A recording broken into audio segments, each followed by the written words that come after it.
hidrofílico de um sistema. Vamos acabar agora com a zona de conforto. João Vitor, leia esse slide que está na tela. Calma aí, professor. Eu fui pegar o meu carregador aqui, meu computador está João perdendo a Vitor. bateria. Calma aí. Deixa eu pegar o carregador, porque meu computador Pedro. está terminando a bateria. Leia o slide da tela. Outra característica é o efeito eletrocinético, o que se relaciona ao fato de as superfícies tenderem a se carregar eletricamente de modo a minimizar sua energia superficial, efeito elétrico, e que a mobilidade desses íons depende de sua interação com a superfície. Os efeitos tensoativos se referem a efeitos de adsorção, e os efeitos de estabilidade dos coloides, a formação da dupla camada e ocorrência de potencial zeta. Ambos explicam diferentes fenômenos que ocorrem nas superfícies dos materiais. Obrigado, Pedro. Galera, em primeiro lugar, vamos lembrar os coloides, tá? Vocês lembram das soluções coloidais, suspensões, não é? Os coloides ou sistemas coloidais são misturas com partículas bastante dispersas e o tamanho entre 1 a 100 nanômetros, tá? Ou seja, são menores que esse vírus aí, o coronavírus, que parece que tem 120 nanômetros, tá? E podem ser átomos, podem ser íons, né, cátions ou ânions, ou podem ser moléculas. O que é o potencial zeta, galera? Tá? É uma propriedade que se utiliza do pH para analisar suspensões. O potencial zeta é muito utilizado em qualquer processo industrial que lide com suspensões. Pode, inclusive, ser na engenharia civil, relacionado ao concreto e às pastas cimentícias. Pode ser na engenharia mecânica, no momento da fundição de um material. Tá? Na indústria cosmética, é imensamente utilizado. Tá? O que é o potencial zeta? Esses diversos valores de pH, tá? Levou a, nesse caso aqui, a determinar o potencial zeta no pH 5,5. Tá? Se o pH é 5,5, o valor do potencial zeta é 0. Isso vai direcionar ao gerente de produção, tá? Porque esse ponto isoelétrico indica que, se o pH for ao redor de 4 e ao redor de 8, a suspensão não vai quebrar, tá? E não vai desestabilizar. Isso significa estabilidade de um meio. Tá? Imagine um meio, seja ele qual for, com estabilidade, com as ligações atômicas bem feitas e difíceis de serem quebradas, não é? Como são, por exemplo, as pontes de hidrogênio. O potencial zeta, tá? Que é o ponto isoelétrico zero, associado ao pH das suspensões, oferece um caminho seguro para qualquer gerente industrial, para qualquer engenheiro, tá? Seguir o seu processo industrial num termo aceitável. Pessoal, lembram da solvatação? Quem é que lembra? Se manifesta? Aí vocês estão me deixando preocupado. Galera, o que é a solvatação? Tá? Esse mecanismo de dissolução dos íons negativos e positivos, eles são cercados por moléculas solventes, tá? Os solvos, pode ser inclusive a água. Tá? Esses fenômenos que ocorrem quando um composto iônico polar é dissolvido por outro composto polar, tá? Ocorre da seguinte forma. Olha o que vocês têm aqui. Ó. Tem os íons gasosos. Nós temos aqui um composto sólido. Tá? Nós temos aqui uma solução. Este ciclo aqui é um ciclo clássico de solvatação, galera. Prestem bem atenção e deem uma estudadinha em casa, tá? A solvatação, na verdade, falando de forma assim bem simplificada, é o cerco de algo, de um soluto. Lembram do soluto do solvente, galera? É o cerco do soluto por um solvente. Tá? Isso aí, simplificando, é a solvatação. E agora nós vamos chegar em algumas abordagens bem típicas da engenharia civil, tá, galera? E é por isso, antes disso, vamos falar de algo ligado ao tratamento de água, tá? Para vocês entenderem. Como é que funciona a floculação do tratamento da água na Corsã, galera?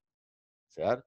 A água chega ali na estação, no ETE, da 1, 2 e 3 da Corsã, é horrível, né? Mas quando é do Rio Passo Fundo, ela não é horrível, ela é terrível. Como é que eles fazem com que esses sólidos suspensos e outros materiais decantem com maior facilidade? Acrescentando uma substância que acelere a floculação. Na maioria dos casos, se utiliza o alumínio, tá? Sulfato de alumínio. O coitado do Matheus está entrando e saindo toda hora. O que o sulfato de alumínio faz? Tá? Ele reduz a camada elétrica, tá? Modifica o meio elétrico e faz com que as partículas se aproximem. Quando essas partículas se aproximam, o que acontece? Os flóculos aumentam. E esses flóculos em formas de coloide se tornam mais pesados e afundam. E é por isso que acontece a formação do lodo no tratamento, que é a floculação, tá? É a sedimentação dos flóculos das sujidades e que são indesejáveis no tratamento de água. Vamos lá, os aditivos de concreto, galera. Daqui a pouco vou chamar um outro aluno para abordar um outro slides, tá? Eles são o quê? Eles são redutores de água e são plastificantes. Essas moléculazinhas aqui, ó, tá? Que são geralmente dos grupos aniônicos,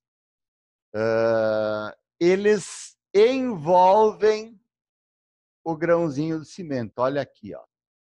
Quando eles envolvem o grãozinho de cimento, eles facilitam a sua plasticidade, galera. Tá? Como vocês vão ver aqui, ó, que são os concretos autoadensáveis. Esse fenômeno aqui de concreto autoadensável, do grão que é cercado pelo aditivo, pelos redutores de água e plastificante, facilitam de sobremaneira o transporte do concreto e fazem com que possa ser bombeado para 7, 8, 9, 10 andares. Tá? Nós temos aqui, vocês têm na frente de vocês um slide, um concreto com o aditivo e um sem aditivo. Vocês podem ver que o concreto com aditivo ele está com uma plasticidade maior, tá? Esse concreto aqui sem aditivo, ele teria uma dificuldade enorme de ser bombeado por 5, 6 andares. Esse aqui não. Vocês têm que entender a mecânica desse produto. Os aditivos que são redutores de água, qualquer um, galera, qualquer um, pode ser uma das meninas. Acho que nós só temos uma menina, né? Uma das duas meninas. Vamos lá. Leia o slide. Gabriela, vamos, Gabriela Crave Canela. Estou te esperando, Gabriela. Aditivos redutores de água. Os aditivos para concretos são considerados constituintes essenciais para concretos de alta qualidade. Um dos principais grupos de aditivos são os redutores de água. São fabricados a partir de ligosulfonatos, ácidos hidroxicarboxilados ou polímeros carboxilados. Viu, galera? Na verdade, assim, ó, a maior parte, para vocês entenderem de forma mais fácil, e se nós estivéssemos na normalidade, nós faríamos uma aula prática referente a esse produtinho aqui, tá? São as matérias-primas sulfonadas, tá? Ou seja, o ácido sulfúrico sempre tem uma presença lá no início dessas matérias-primas todas, inclusive na matéria-prima que fabrica o detergente que vocês utilizam em casa para lavar a louça, tá? Esses aditivos são surfactantes, tá? São matérias-primas que reduzem a tensão superficial da água e reduz a tensão superficial da pasta cimentícia presente no concreto e no cimento. Os outros aditivos redutores de água, quem é que vai nesse? Um dos dois de carazinho aí, vamos lá. Estas substâncias melhoram a Trabalhabilidade. Só um pouquinho, Gabriel, só um pouquinho. Deixa eu já ir explicando para vocês, porque a maioria é da engenharia civil. A trabalhabilidade, tá? É a facilidade com que o concreto pode ser manejado, tá, galera? Certo? Principalmente os concretos frescos. Pode continuar, Gabriel.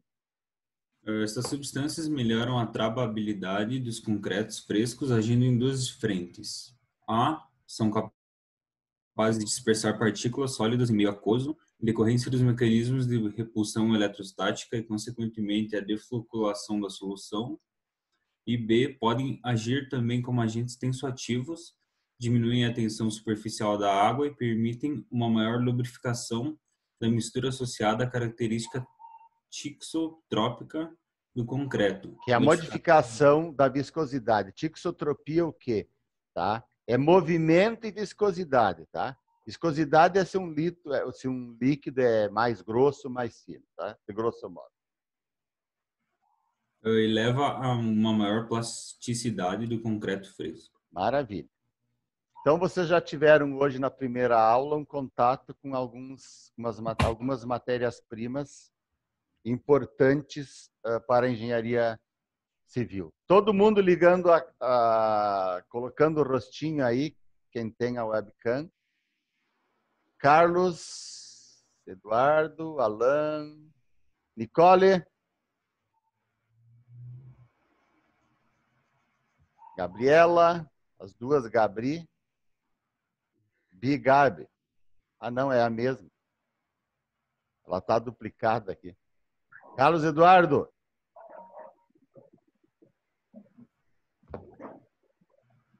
O Gabriel tá de boa ali.